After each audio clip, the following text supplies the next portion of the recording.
What's up, everybody? A happy Wednesday. I hope you all are well. I am very late, and I think yesterday we just did a repost, and of course, on Monday we did a repost, but I'm live today, and I don't know. I don't know how many of you guys are feeling, but there's just a lot permeating in the world that I think many of us are starting to feel downtrodden, starting to feel the fatigue. And while I'm trying to be an upbeat, positive person, as I typically am, sometimes you just have to be real and honest about where you are with your feelings and then where you hopefully plan to, what you plan to do with that information, right? So doing a self check, temperature check to see where you are. So I'm curious, how are you guys feeling? We're live, and I want to know what you guys have been up to. How are you feeling? Are you feeling hopeful? Are you feeling fatigued? I want to hear from you guys. Oh, I just opened my YouTube and I see Young Young Ma or Young MA is on the Shannon Sharp podcast, which I haven't heard from her in a very long time. I know she was battling an illness, and then she was kind of ousted by her partner at the time. So it's good to see her. But how's everybody else feeling? Please tap in with us. Let us know how you've been feeling, because I feel like there's so many of us who we're just trying our best. We're all trying our best. We don't know what to do with all of this information. We don't know what's going to be next. And the best thing that you can do is kind of just tune everybody out and drill into what you have going on. But at the same time, you cannot escape that the realities of the world exist. And many of us are feeling the angst and the overwhelm in the battle. So just taking a moment to woosah and then check in with many of you who follow and support me. And thank you. Thank you for following. Thank you for supporting. Let me know in the comment section how you're feeling, because I would love to know that. And I'm sharing this to my group. Today, the topic is overcoming creator brain fog, systems to stay consistent when mental energy fails. So while many of us might be feeling overwhelmed with the day-to-day stuff, things that we need to do in our personal and professional lives, for those of us who have full-time work, for those of us who are married and have children, you have all of these other obligations. Podcasting is probably not at the top of that priority list, or content creation in general.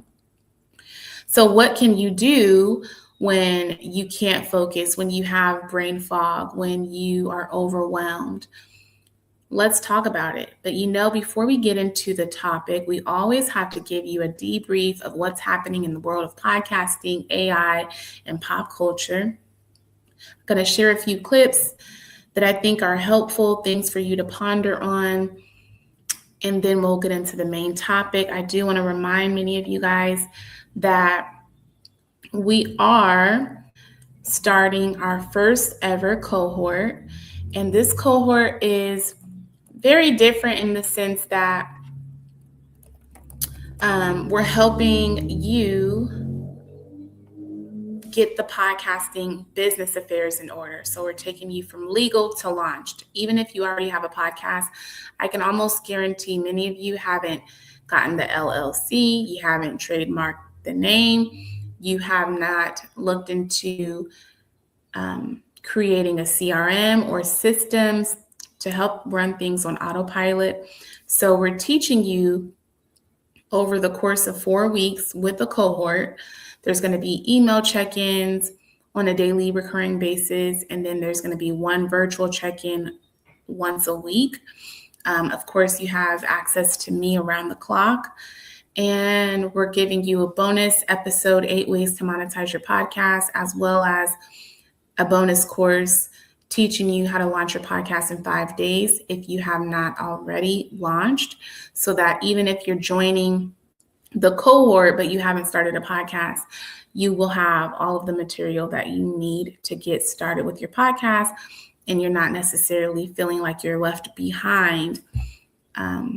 The cohort is to be in community with other podcasters, to learn alongside other podcasters, do a check-in, have accountability partners, people who will support you on your podcast journey. But overall, teaching you AI, systems, CRMs, repurposing your content, getting you a nice looking landing page and where you can get that done in 5 minutes, helping you structure your first webinar so that if you are an expert in a particular area, you can use the webinar as your lead magnet to then lead people into whatever else that you do. Many people use podcasting as a hub and then funnel people into different membership tiers or purchasing products. So we're walking through all of those logistics within our cohort. Go to plantopodcast.com/launch if you are interested. And while I have your attention, I can quickly share what the landing page looks like so you know that you're in the right place. So this is the Podcast Plug cohort. Again, a 4-week podcast cohort helping you build your brand, find your niche, get legal, launch and grow and reach your target audience. If you're starting a podcast for the first time, maybe you are an educator, maybe you're leaving the corporate world and you're looking to land on your feet softly. So you're moving into something like this with the podcasting. Maybe you are a cosmetologist. Maybe you have area of expertise? Yeah, area of expertise in something like contracting, real estate. A lot of people are moving into podcasting because it's another way to meet your audience. It's another way to create content, repurpose that content, have more visibility and reach. And then it's a way to have a lead magnet that leads people into whatever else that you offer. So visit the website again. This flyer says Sprint, but we updated the landing page. So it's plantopodcast.com/launch. And this is going to provide you with all of the pertinent details. All right. So that is that regarding our training. But again, we start the training on the 1st. So we are days away from the 1st. That is next Monday. All right. So you do need to tap in today if you're interested. So it's a one-time payment, or you can pay every week. And again, many of you guys have been doing your thing. You've been podcasting, but I just learned yesterday, and I don't know how true it is because I didn't research, and I'm going to plan on covering it today, but Meek Mills, he had the very viral song, Dreams and Nightmares. That's the album, but also the song Dreams and Nightmares. I used to pray for times like this, to rhyme like this, so I had to grind like this, to shine like this. That song is now being used by Nike to promote their capsule, their drop. I think it's LeBron's shoe that is coming out. And what I saw is that Meek Mill just trademarked that song this month in 2026. And same situation. People are podcasting, and you find out later somebody else has the same name as your podcast because you didn't go through the steps to properly trademark the name. You didn't go research. You didn't look up the business directories, the podcast directories, so many things that you didn't do, maybe because you didn't know that you needed to do it, or maybe because you felt like you just wanted to jump in head first, but now having to backtrack.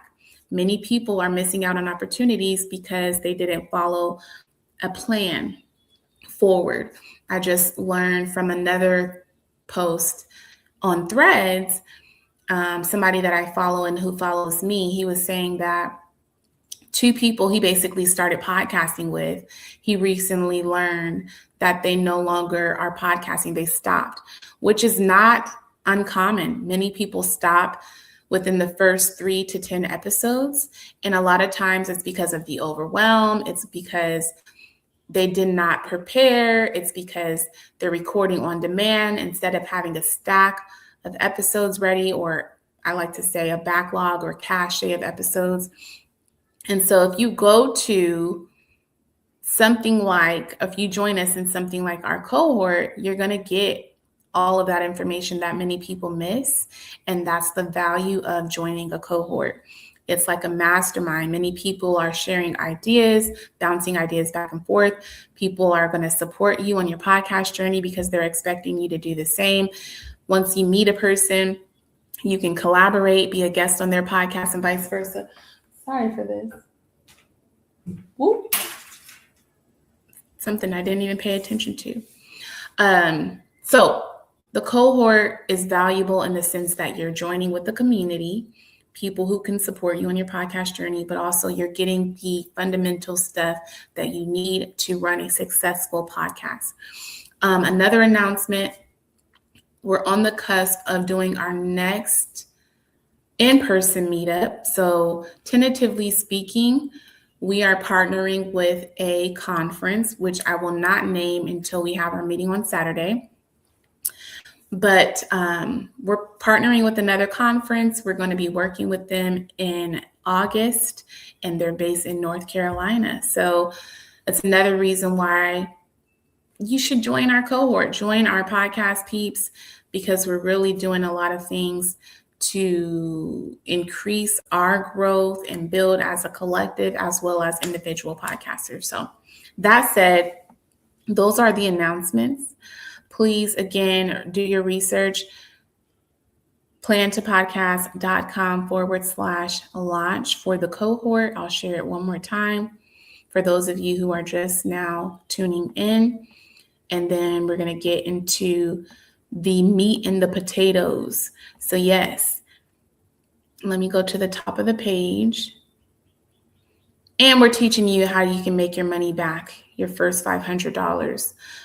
2 bonus offers when you join the cohort is we have 8 ways to monetize your podcast, and then teaching you how to launch your podcast in 5 days if you don't already have one.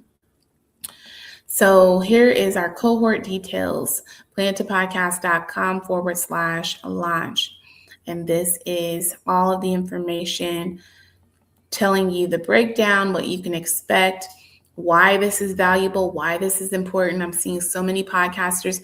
First of all, there's people who believe that they're podcasters who are not podcasters, they're live streamers. They don't even have a podcast on an RSS feed. So some of that, what feels like is the right word rudimentary? Hold on, let me see. Let me ask. But I'll say mundane or obvious things are not so obvious because people are missing the very basic, important stuff, like getting your LLC and trademarking your name. That's probably the most basic thing that you need to start with. Because if you're building on a foundation and you don't even own your intellectual property, you don't have your name trademarked, anybody can take what you built. Can you quickly define rudimentary for me? Because I think I might be using the word incorrectly. Absolutely. So a documentary is a nonfiction film. I said rudimentary. Got it. So rudimentary basically means something that's basic, fundamental, or at an early stage of development, like a simple foundation or a starting point before something gets more advanced. So if you were talking about a skill or system being rudimentary, it just means it's at a pretty basic level right now. All right. Yeah. So I was using the word correctly.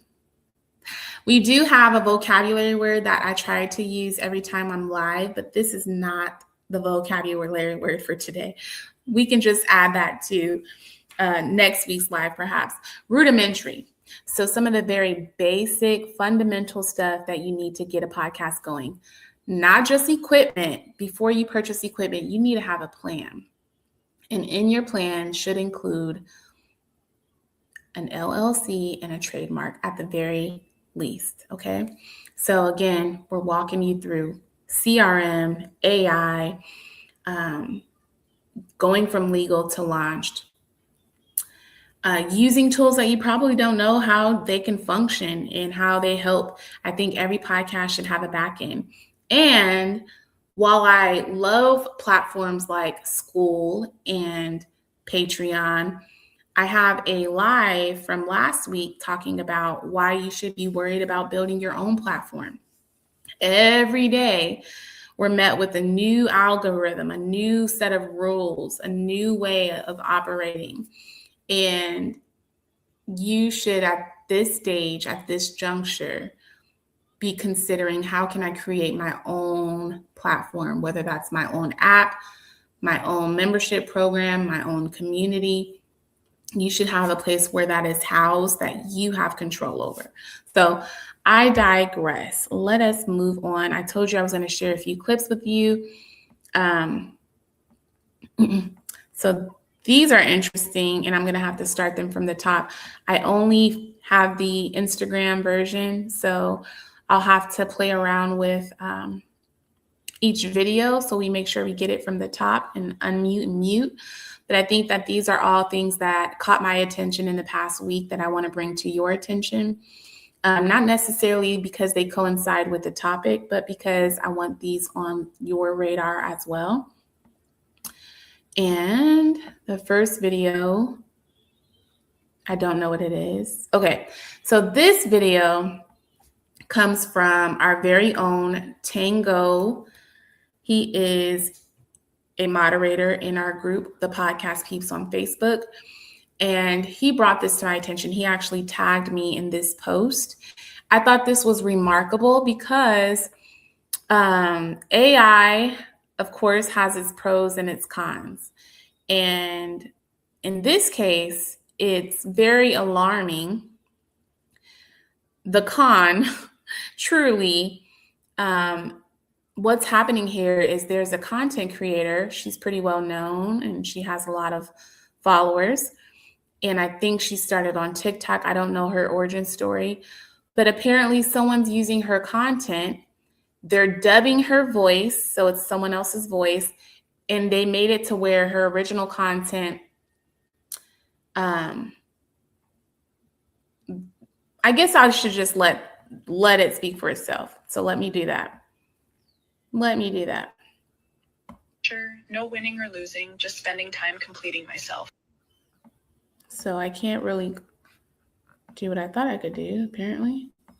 Now you owe me money because you're using my videos without my permission. Now, this is not a small content creator. This is Amy Jackson with 1.7 million TikTok followers. But just on the short list of when stuff like this happens, this is a misappropriation of her likeness. So that's one of the claims. Another is going to be copyright infringement. If it is your video, someone does not get to use your video and make a new version using AI without your authorization. And then good news, you actually get into federal claims where you can say that there has been a false endorsement if you in fact were not endorsing that product. A good time to get a lawyer though. This is terrifying that they can take a random video of me promoting markers, change it, and add a mouth to me and make me say things that I'm not saying to promote their game. Are you still using traditional heavy coloring tools? Try this game.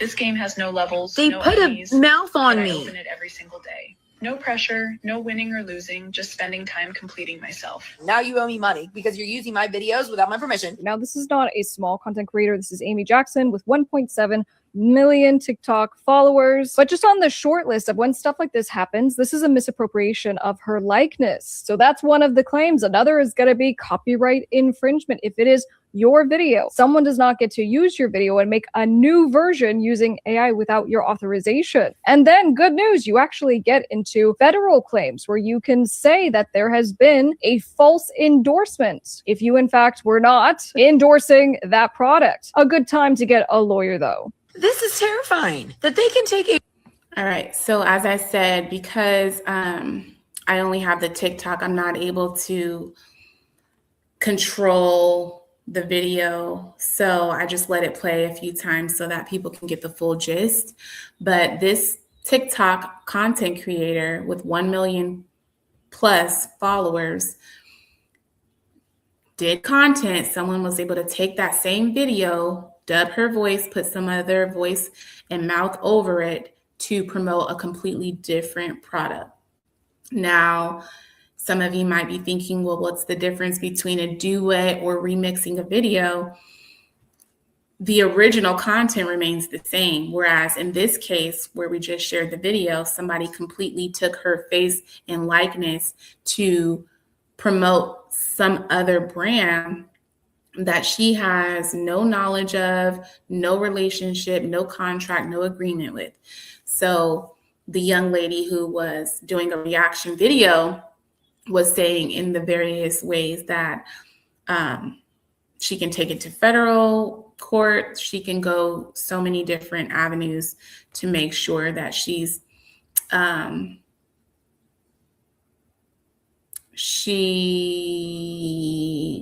has a case, basically, because of copyright, because of name and likeness, IP, and then promoting a completely different brand.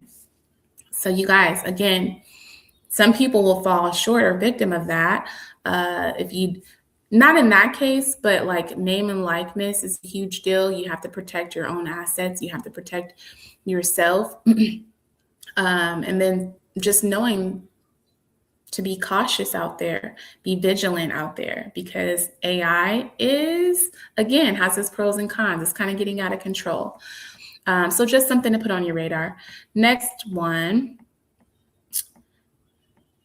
And again, not any really real rhyme or reason, but just things that came across my desk that I want to bring to your attention. Now, this one was about the Meek Mill situation. Now, what I learned is Meek Mill just got his Dreams and Nightmares trademark this month. And that's probably been out since 2016, 2017, 2018. But this gentleman is talking about Nike and basically the reputation that they're building for themselves in the past couple of years, when they could be community and content creator forward, and they would have more people supporting the brand if they didn't do business so badly. What I will say is one of the things in themes, THINGS, and themes, THEMES, that I'm noticing is it's getting ruthless out here with business practices. And not only do we have to worry about the 1%ers who have their foot on our necks, but now we have to worry about one another because people are doing some grimy stuff to get ahead.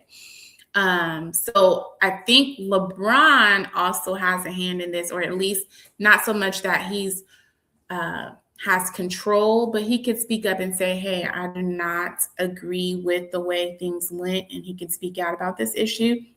Same thing with like Kevin Hart with the whole George Floyd joke. Same thing with Kevin Hart with the whole George Floyd joke. I just think that people are just getting desperate and their morals, integrities, and values are compromised because people have to feed their families. So let's play this video. Meek Mill. Nike is doing a horrendous job this year at connecting with the consumer. And this is just another blatant misstep for Nike, right? Have Meek Mill a part of this. Meek Mill, a lot of the things he says is that now he's independent. He doesn't get those looks that he used to get when he was with the rap label, right? This would have helped him. Like, y'all using y'all know y'all using this thing. Let him get some free press off of it. Make it a collaboratory thing. And then that way, nobody is making videos like this. You know what I'm saying? We're in a culture where our culture is constantly stolen from us by big corporate. And honestly, I'm really disappointed in Nike and LeBron because they really missed a big opportunity. But you guys are still in that guy's likeness, his trademark. But let me know what you guys think in the comments. Is Nike right or is Nike wrong? Peace. Hold on, wait a minute. I'll play it again. What's up, y'all? So a few people hit me up and asked me, could I cover this whole Meek Mill, LeBron, Nike situation? And if you don't know what's going on, here's a quick rundown. So as you know, Meek Mill has the greatest intro ever. You can argue with somebody else. Dreams and Nightmares. That's his thing. We all know, no matter where you at, that joint come on in the club, everybody's singing it word for word. We all turn into gangsters, gangbangers, whatever when we singing that song, right? Even me, right? So Nike, the whole thing they've been doing with Nike's LeBron's 23rd shoe is doing basically themes, you know, and they messed up with the theme on the for the Lorraine Hotel where Martin Luther King was shot. That was bad. They just missed. They missed on that one. I talked about that one before. But now with this one, the colorway is called Dreams and Nightmares. Well, you can see it right above me. We all know that's Meek Mill's thing, right? Not only is that just his thing, he actually owns the copyright and trademark for the Dreams and Nightmares. Now, Nike did this on purpose, and I'm going to show you. Look at some of the merch for these shoes.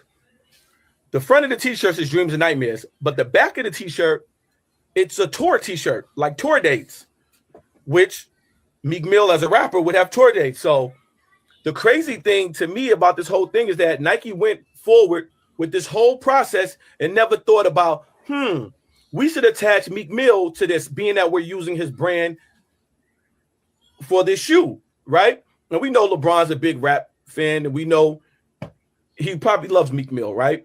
We know he knows that song because everybody knows that song. I seen a nun sing that song one time, but that's for another story, right? Anyway, what do you guys think? Because I can show you that Meek Mill owns the trademark. We know that this whole thing is inspired by Meek Mill, hence the merch that goes with it.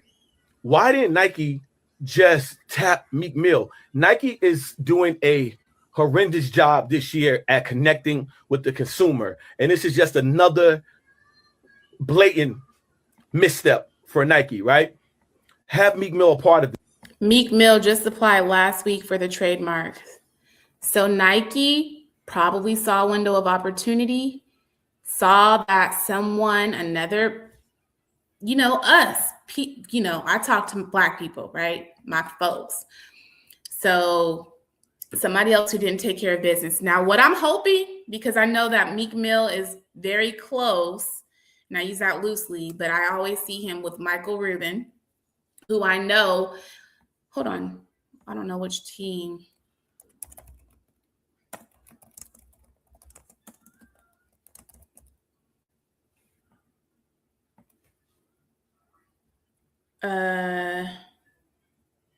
Okay. Michael Rubin is a prominent figure in the ownership of the Philadelphia 76ers. He was part of the ownership group that acquired the team in 2011. So I know Meek Mill is very close. So look, oh no, you guys can't see. I don't think I'm sharing this.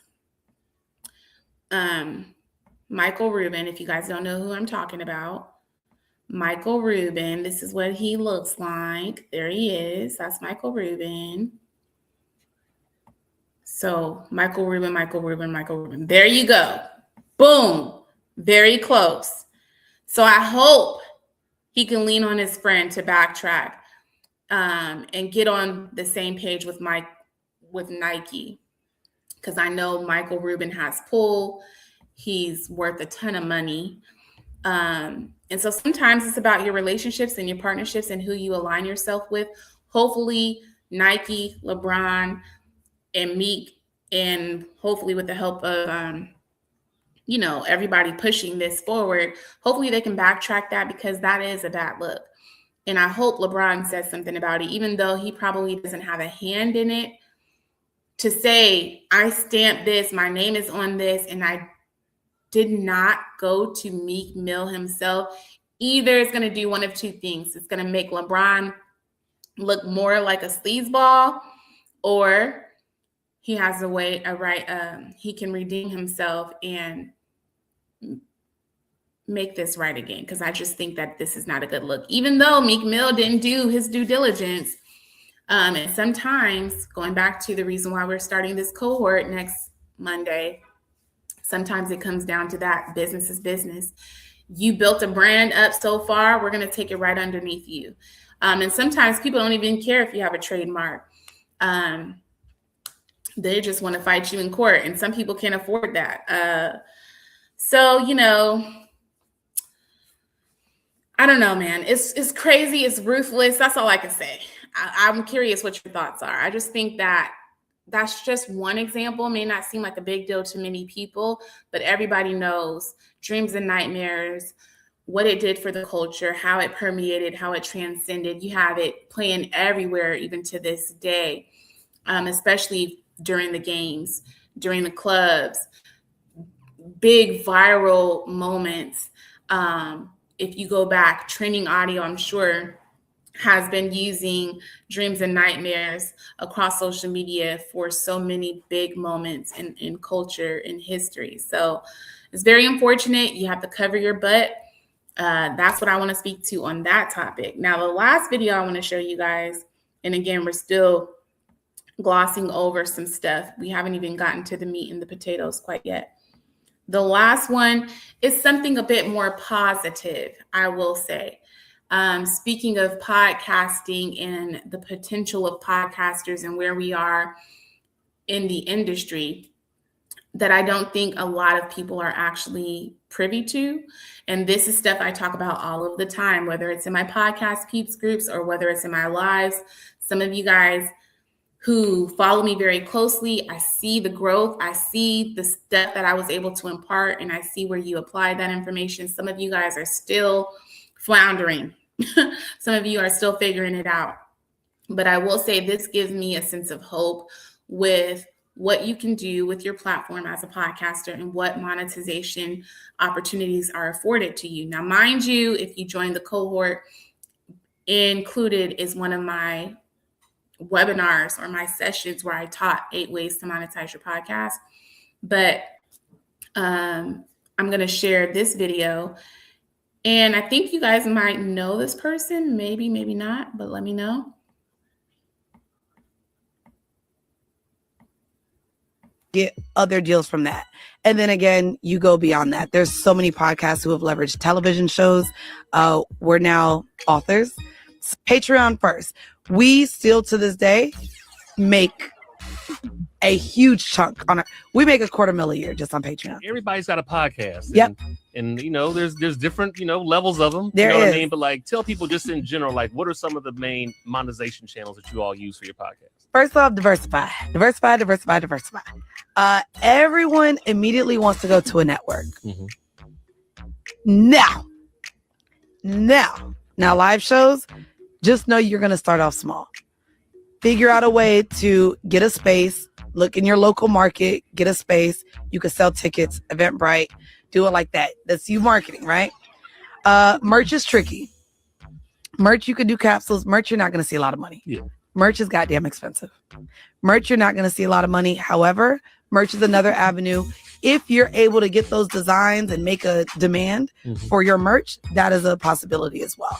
And then outside of that, there's so many opportunities now for you as a personality. So like through being a podcaster, I hosted a show on MTV. I've done things with Revolt. I get booked for conferences and festivals, and we've done Roots Picnic, One Music Fest. And so we've been able to get other deals from that. And then again, you go beyond that. There's so many podcasts who have leveraged television shows. We're now authors. Patreon first. We still to this day make a huge chunk on it. We make $250,000 a year just on Patreon. Everybody's got a podcast. Yep. And there's different, levels of them. There you know what is. I mean? But like, tell people just in general, like, what are some of the main monetization channels that you all use for your podcast? First off, diversify. Everyone immediately wants to go to a network. Mm-hmm. Now live shows, just know you're going to start off small. Figure out a way to get a space, look in your local market, get a space. You can sell tickets, Eventbrite, do it like that. That's you marketing, right? Merch is tricky. Merch, you can do capsules. Merch, you're not going to see a lot of money. Yeah. Merch is goddamn expensive. Merch, you're not going to see a lot of money. However, merch is another avenue. If you're able to get those designs and make a demand for your merch, that is a possibility as well. And then outside of that, there's so many opportunities now for you as a personality. So like through being a podcaster, I hosted a show on MTV. I've done things with Revolt. I get booked for conferences and festivals, and we've done. All right. So I stopped sharing it. I played it a few times over. Like I said, I don't have control when I'm sharing directly from Instagram. If it was like a YouTube video or something, I could probably control, stop, play, and interject. But I played that a few times in case people didn't catch the full gist. But covered it all, talked about it all. I'm doing it all. If you go again to our website, plantapodcast.com, you'll see the merch. You'll see, let me go. Let's show you one more time. Let's show you one more time. All right, so you go to our community hub, and these are based on conversations that happen within my group, questions that are asked repeatedly. We create the tools for you. So whether it is ultimate podcast prompts, so you know what AI tools that can help you generate episode ideas, titles, and outlines, whether it's what equipment you should purchase. These are like the list of things that people have said.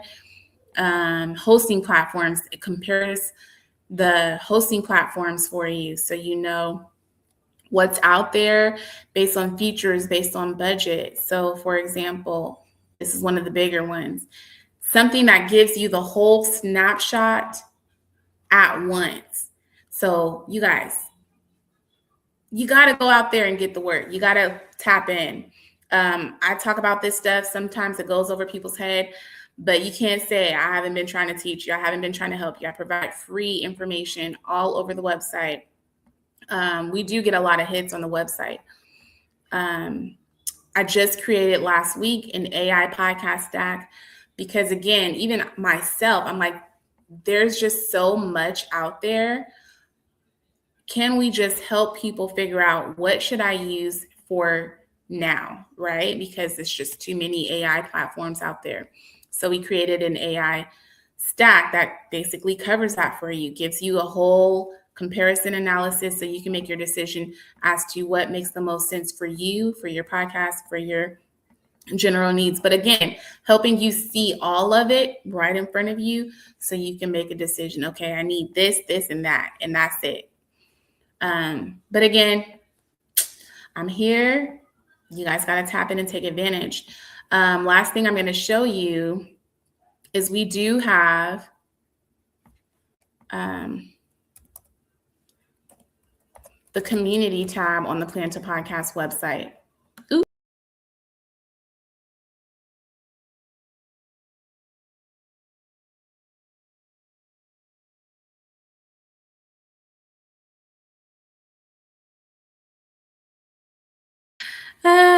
Okay. So how can I go back to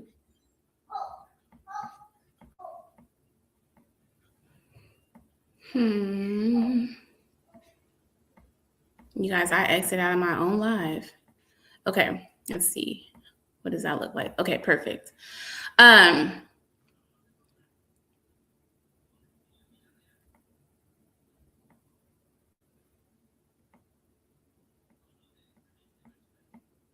Perfect. We were able to redeem ourselves. I exit out of my live, moving too fast. Plantapodcast.com. Not only do you have the resources, but I was going to share with you the merch. So I personally use Teespring, but there are a ton of platforms out there.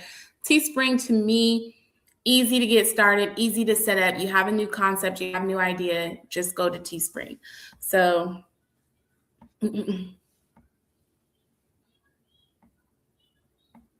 that was just one thing, but let's go to the whole.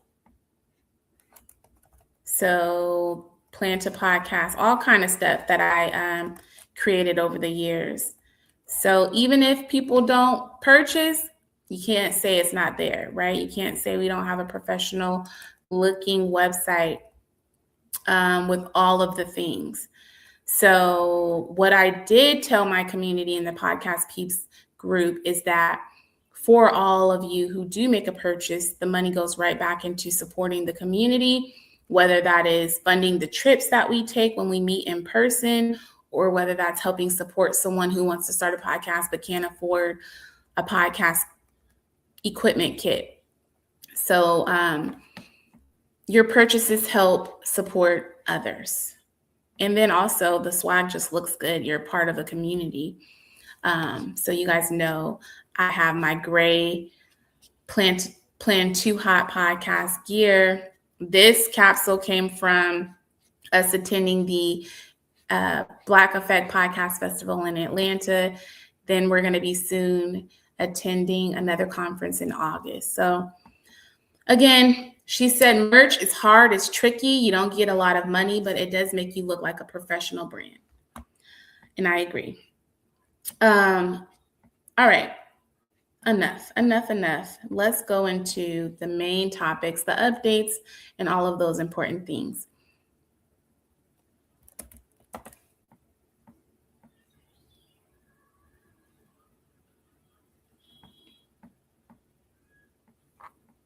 And mind you, we tend to be here Monday through Friday, 12:30 p.m. Pacific Standard Time, covering all things podcasting, AI, and pop culture. And then we go through like a vocabulary term, because a lot of you guys have that also mixed up. Some people think they have a live stream. Some people have the podcast when they have a live stream. So we have to be clear about what we're doing. And so that's why it's important to me to also include a vocabulary. So we just try to keep you abreast of all of the updates, give you a vocabulary, give you a main lesson, and you can be on your way.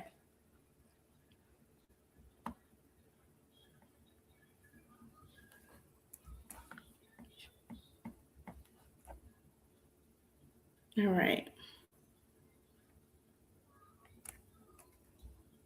Almost back where I need to be. Alrighty, so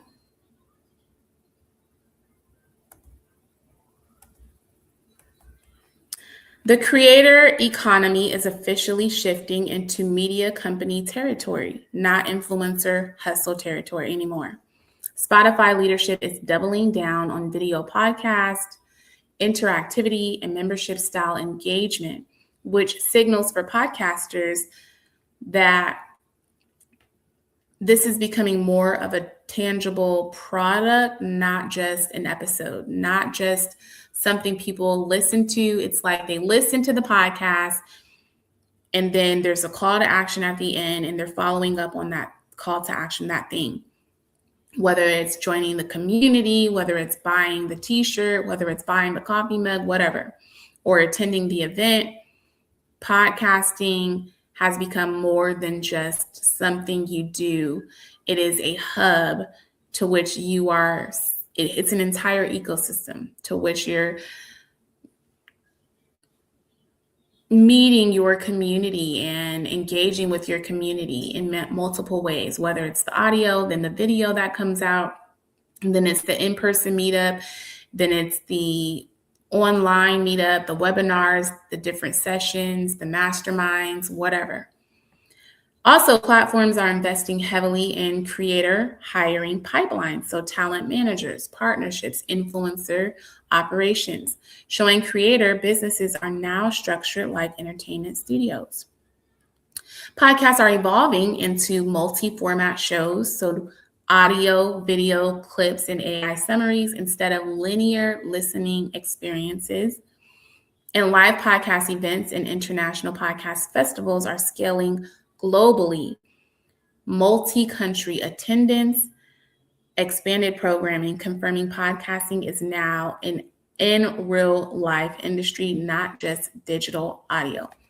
And I think that's one of the biggest hangups where a lot of us too is like we get so comfortable being a voice behind a mic, but what's working now is you're starting to see more people do more live shows, more people doing tours with their podcast. As a matter of fact, I just brought that up yesterday on my threads. So if you guys are not following me on Threads, what are you doing with yourself? But on Threads, I had some pretty good engagement under this post. I've had like 40,000 recent views. I've been really trying to do more on Threads.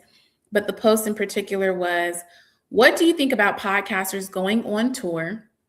Does it make you want to do something similar with your own show?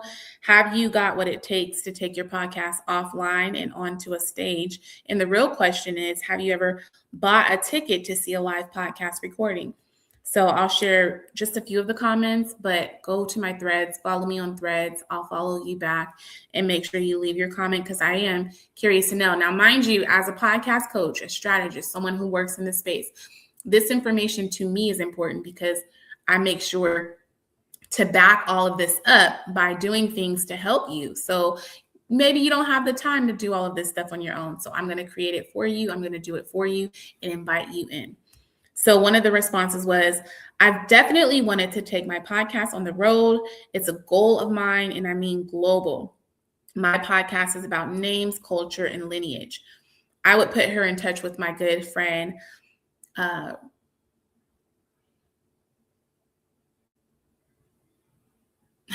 podcast is called Respect My Elderhood, but Coach Memory.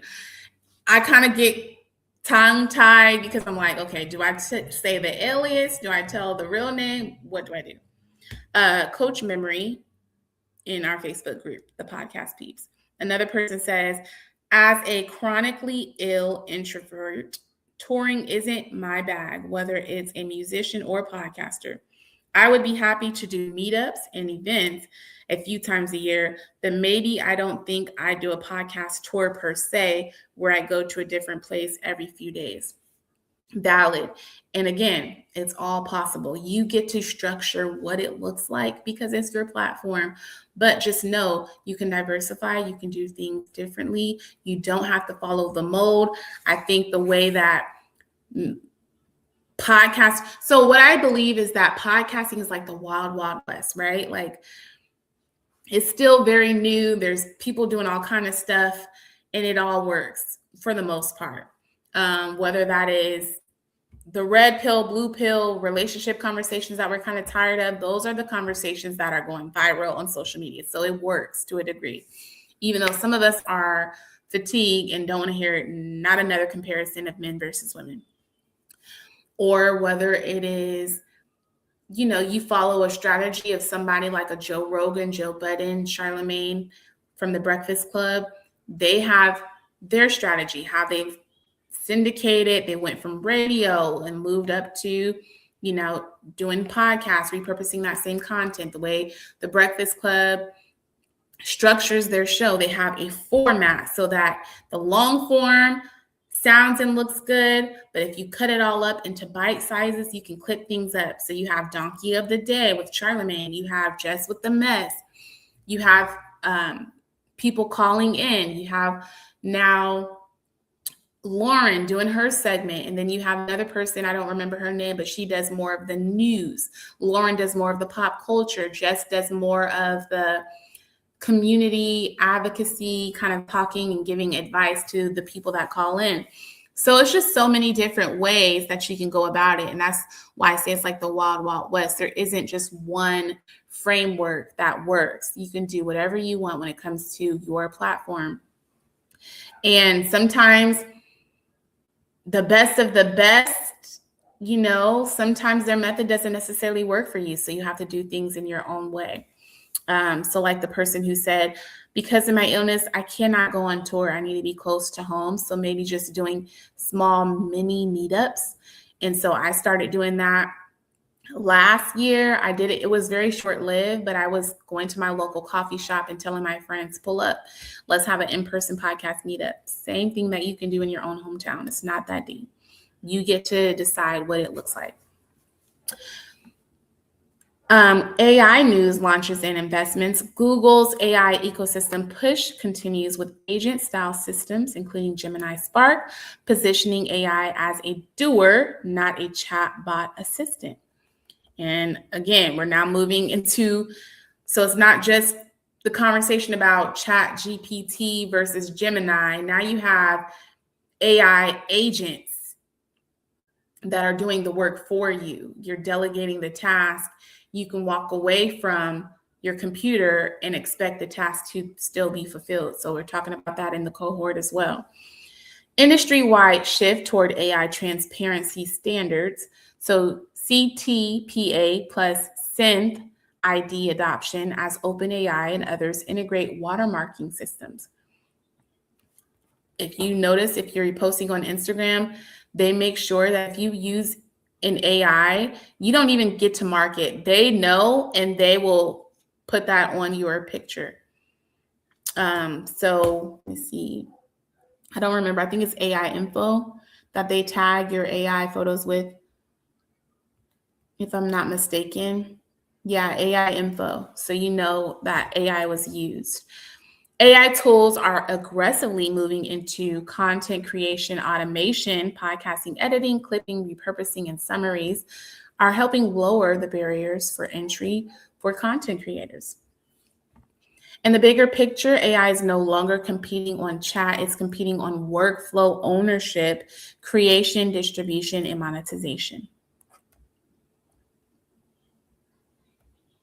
Of course, some of the podcast chart movers, these names remain the same: The Daily, Joe Rogan Experience, Crime Junkie. Upcoming podcast and creator events, international podcast festivals expanding globally with record attendance and multi-county participation. Creator economy hiring wave continues. Platforms, agencies, and brand expanding influencer operation teams. And live podcast tours and ticketed creator shows are becoming a mainstream monetization model, not just experimental anymore. And one of the things that I think I've honed in on is taking my services not just one-on-one, but one-to-many, and furthermore, working with conferences.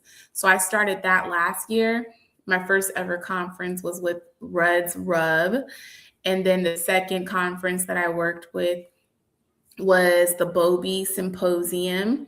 And then we all attended the Black Effect Podcast Festival, although we were not working for the festival. We attended as a collective, but we will be working for, tentatively speaking, this upcoming conference happening in August. So again, that's kind of where my lane, my niche is: taking my podcast group and dropping them into these experiences and being the liaison and the bridge between the podcast festival, finding the back door, the entryway, and getting my team to participate, or offering my services to conferences, something that I recommend for other people, because I do think conferences should do a better job of marketing, repurposing their content, and doing it year round, not just around the time of a conference, but you should have content every year. So like the Black Effect Podcast Festival, since we left, they haven't let up. If you've been paying attention, they're still repurposing that same content year round. So you're not waiting for a month or two before the next conference to start promoting the conference. You're doing it year round. Okay, the vocabulary word of the day is clippable authority.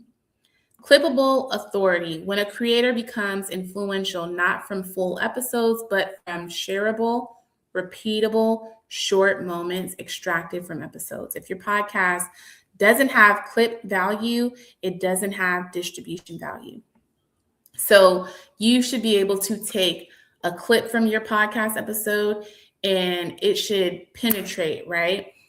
I haven't had many of those that have gone viral, but I have had people to slowly follow and trickle in because of my clips. So it should be able to move people in such a way that leads them to follow or subscribe to your page. And I covered last week as well, the clipping economy is now worth millions in a ton of money. There's people that are getting like salaries of 100,000 plus just to go back and clip up long form episodes, to find those pieces in the episode. Sure, Opus Clips does this. but probably not that well. When you hire a professional who does this for a living, they can take that one clip, spruce it up, make it so that it goes viral, add all of the context, the color, and all of the B-roll in it to make it look like something worth engaging, and then causing somebody to then convert, become a follower or subscriber of your content.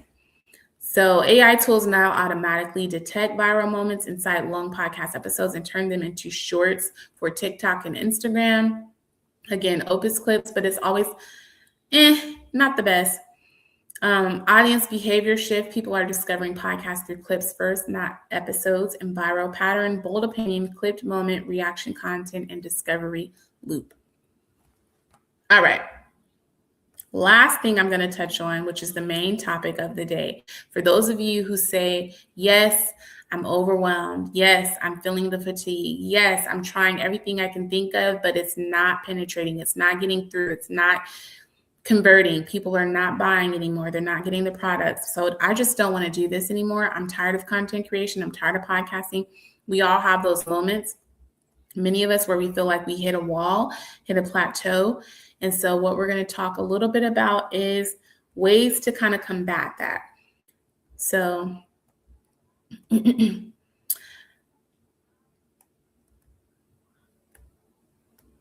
right. I don't want to be redundant. Listeners are consuming clips first and episodes second. Podcasts are being judged by consistency of posting, clarity of format, predictability of value. And if your show feels random, people assume you are random. I am random.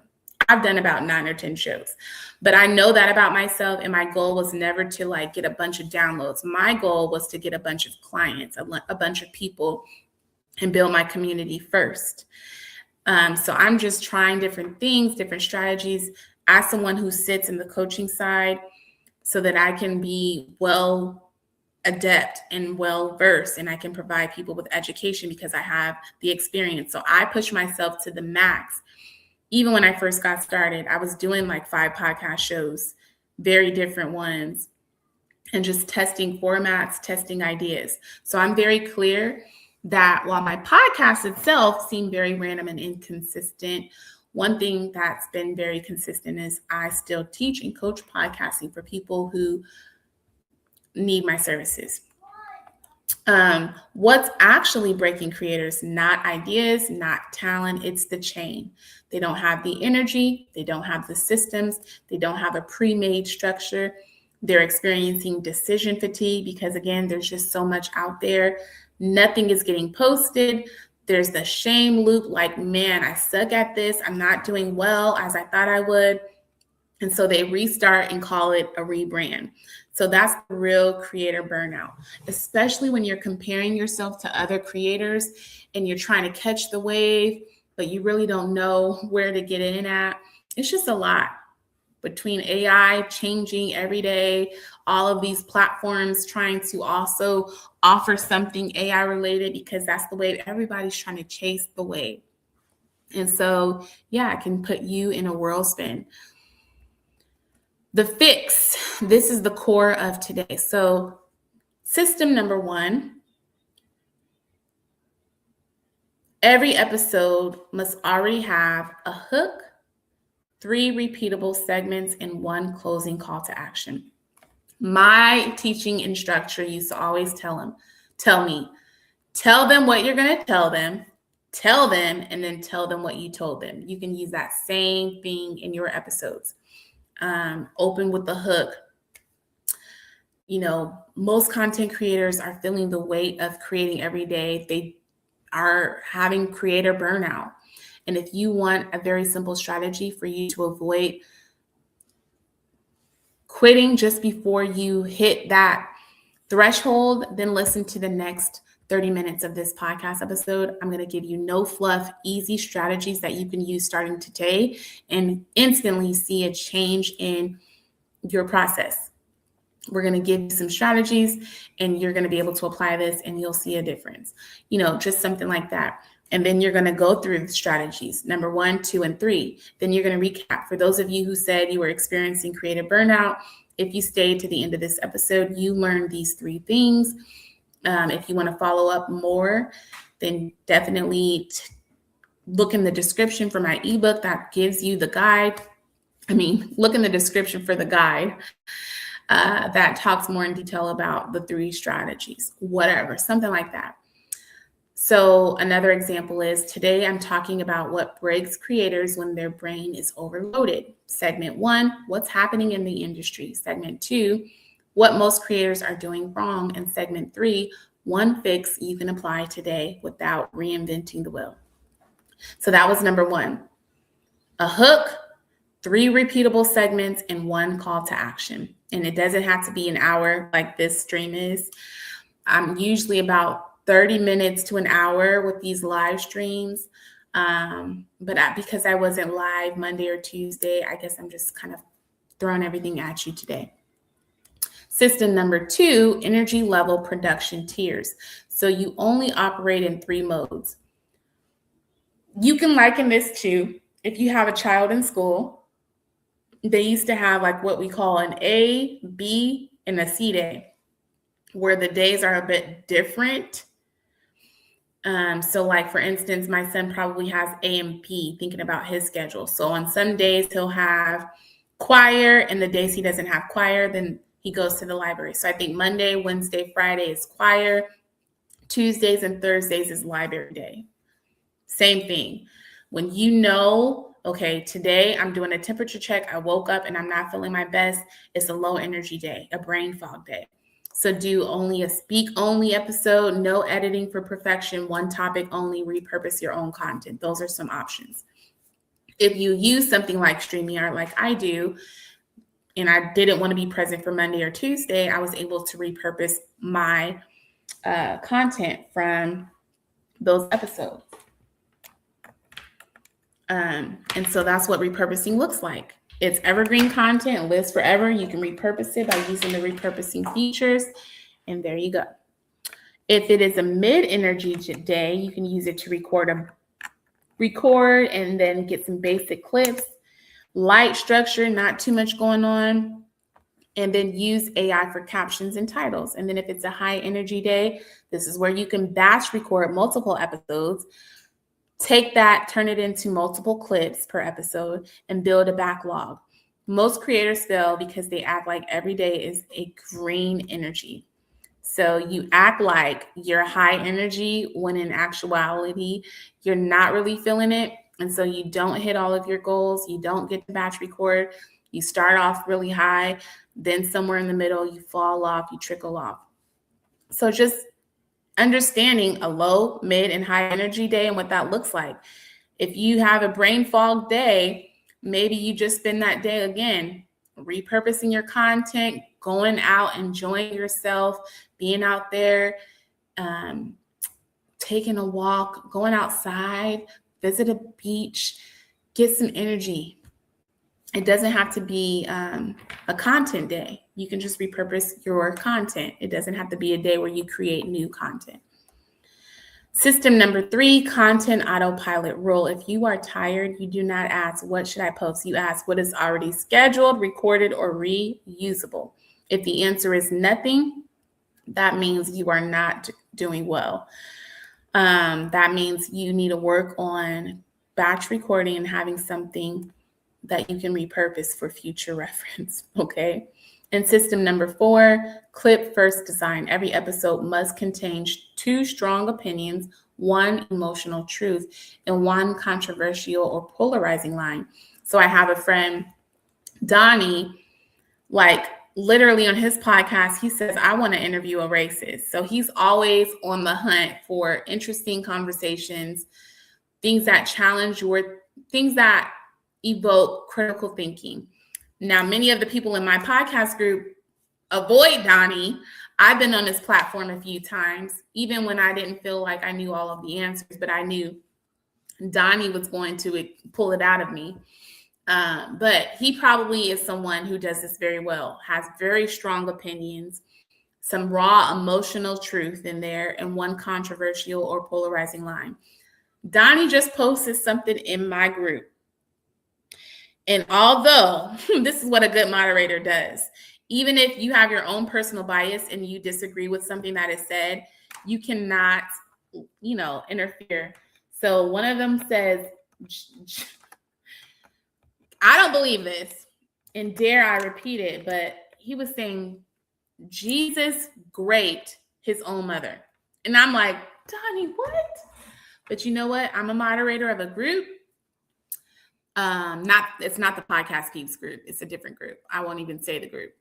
But it is for podcasters. So because it's not my main group, I'm kind of hands off. He didn't offend any person. Nobody's under the section commenting or anything like that. So, but I'm just saying, controversial and polarizing, that draws a lot of attention.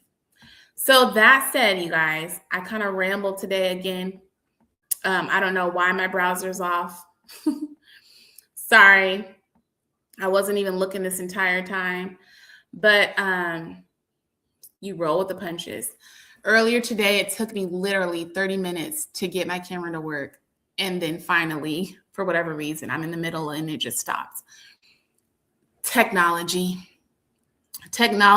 and that's also a part of my creator fatigue sometimes, trying to adapt to the forever changing technology, the climate that we're living in.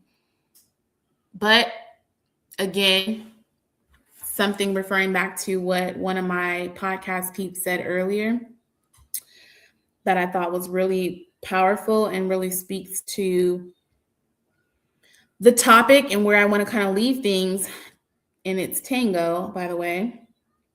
Tango reshared my post, but he said, once you know who you're helping, showing up becomes a calling.